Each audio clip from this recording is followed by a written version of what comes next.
Good afternoon, everyone, and welcome to another edition of Light Sports Ramble. As always, my pleasure to bring it to you. And I just had to do it on the weekend because I can't break the series up with training camp opening up. And for all my football fans, it's football time again. I don't care if it's training camp. That means football is back, and we are almost there for the kickoff. Because this will go fast. So let's get right into it. Let's talk about the AFC West. And I do not think anybody is going to argue with me that Denver is a clear-cut favorite in the AFC to go to the Super Bowl. Had a very good team. One bad play cost them a win. And it happens. You know, as fans, we know it happens. But the question for the Broncos this year, can they live up to the expectation of Super Bowl or bust? Because that's where the fans are putting them. That's where the media is putting them. And that is a big weight to have on your shoulders. Now, I think you got the leader in Peyton Manning that's going to be able to control that situation. And we'll see what happens. But what did John Elway do in the offseason to an already good team? He made it better. Getting Wes Welker was just huge. Because now you add Welker to the mix with Demaryius Thomas and Eric Decker. And from top to bottom, I now think you may have the best receiving core in the NFL. Those are some great weapons. And you had an okay running game with running back by committee, but now you drafted Monty Ball. And all of you know I'm a Wisconsin Badger native, and I love my Badger players, and I really love Monty Ball. Denver fans, you've got a player in Monty Ball. That guy will go out and bust his hump on every play. He is going to give you every ounce of effort that you need to win ball games. And so that's pretty impressive. And I think he's going to make an impact right away. I think he's going to get some carries from day one. Defensively, you know, losing Doomerville, whatever happened there happened. I mean, here's how I look at it. There had to be something else going on in that front office and with the conversations going on that it took so long. And I don't really see it as a huge loss for them. Yeah, great player. He's a great player. But really, I think the leader of that defense anyway is Von Miller. Miller's the guy that leads that defense. And I think getting rid of Doomerville may have got rid of some distractions and maybe some drama in that locker room that might actually help. And then Elway went out and signed a few veteran players, maybe on the downside of their career in Rogers, Marty, and in Jammer. But I think they're going to bring a veteran leadership to that defense. And we all know that's where it's going to have to happen. Because there was a letdown there last year. So moving on to San Diego.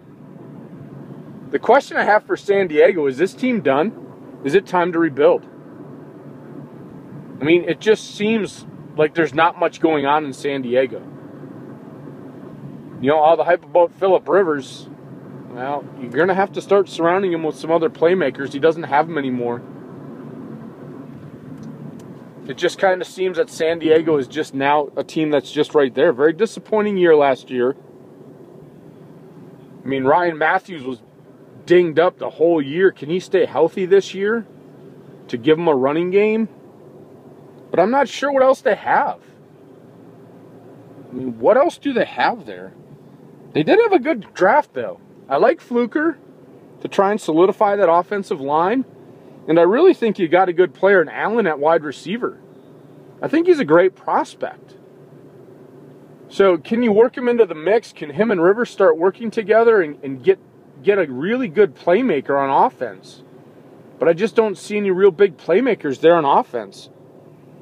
And on defense, you brought in Dwight Freeney.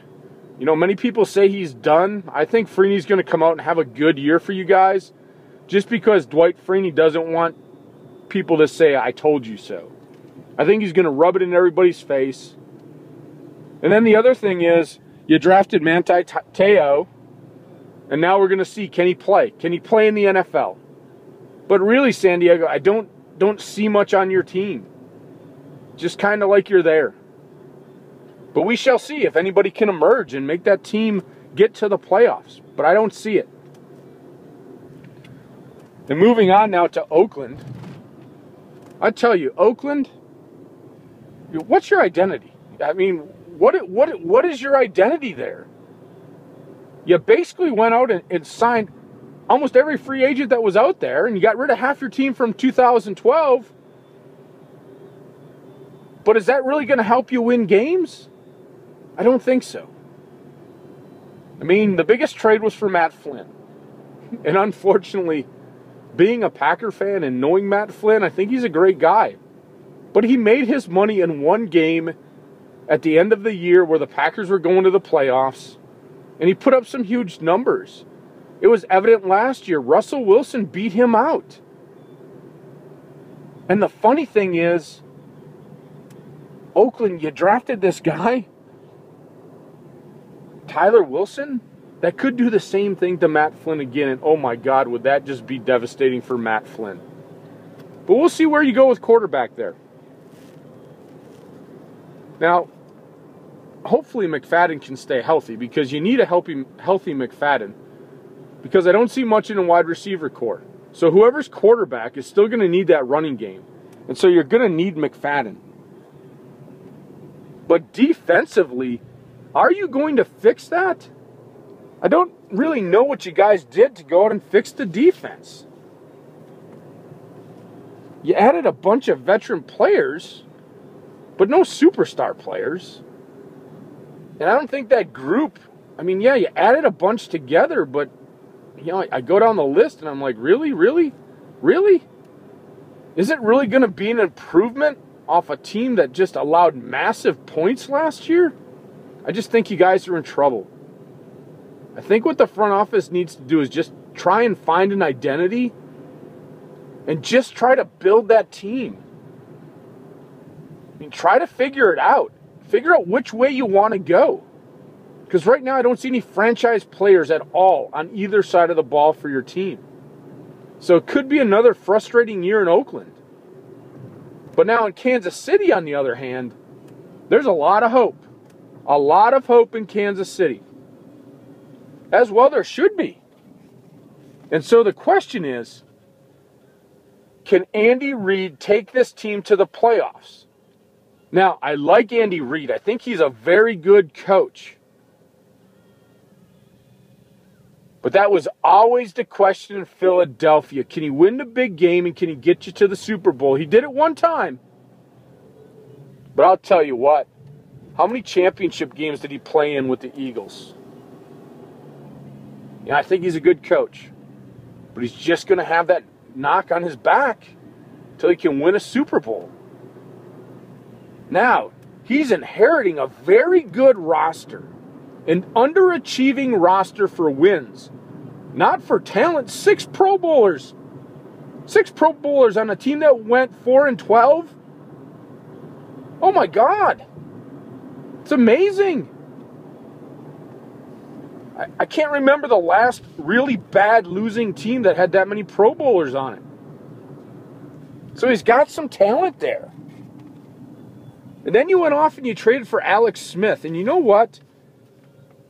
I'm in Alex Smith's corner. I like the guy.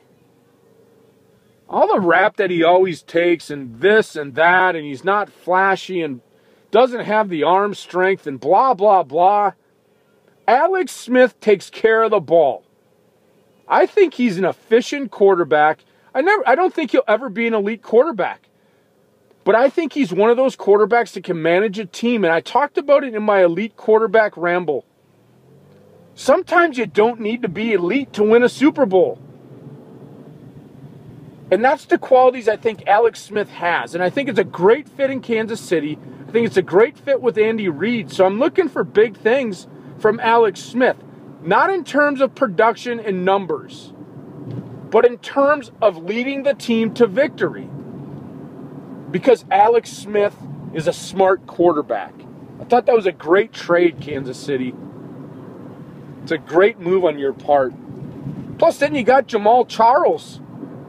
If not for Peterson going for 2,000, this guy would have been getting a lot more attention, because did he not also come back from an ACL injury and put up 1,500 yards on a crappy team? Holy crap.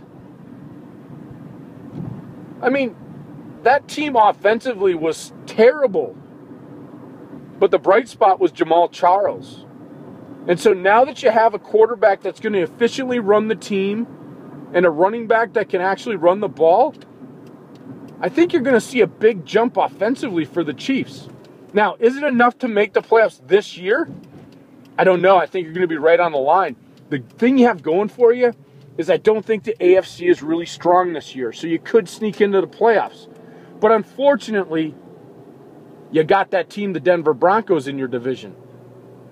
But we'll see what happens. It's going to be a great year. It's going to be a great year in football. And so here's how I see the AFC West falling out. Of course, Denver first. I see Kansas City second. San Diego third. Oakland fourth. And so again, folks, Denver, Kansas City, San Diego, Oakland. I'll see you at the next red light, everybody. Enjoy the beautiful weekend. I'll talk to you tomorrow.